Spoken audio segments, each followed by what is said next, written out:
બાલદિયાને માર મારવામાં આવ્યો હતો તે વાતને આજે 1 મહિનાનો સમય થઈ ગયો છે, પરંતુ આ જે વિવાદ છે તે વિવાદ હજી પણ શાંત થવાનું નામ નથી લઈ રહ્યો। 1 તારીખે કોળી સમાજે ન્યાય સભા રાખી છે ભાવનગરમાં। તેની તૈયારી તડામાર રીતે ચાલી રહી છે અને ન્યાય સભા માટે થઈ અને ત્યાં આગળ મોટા પાયે જેસીબીથી જે ઝાડ ઝાખરા ઉગેલા છે તેને હટાવવામાં આવી રહ્યા છે। જે કોળી સમાજના આગેવાનો છે તે પણ ત્યાં આગળ પહોંચી રહ્યા છે અને કહેવામાં આવી રહ્યું છે કે આ જે ન્યાય સભા છે તે હવે જીતુ વાઘાણીને ક્યાંક ભારે પણ પડી શકે છે।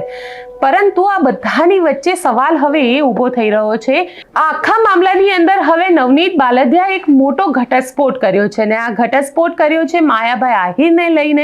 નવનીત બાલદિયાએ દાવો કર્યો છે કે જ્યારે તેઓ હોસ્પિટલમાં હતા, લગભગ 3 દિવસ તેમને હોસ્પિટલમાં દાખલ થયા હતા, ત્યારે માયાભાઈ આહિરનો ફોન આવ્યો હતો અને ફોન કરીને તેમને સમાધાન કરી લેવા માટે કહેવામાં આવ્યું હતું।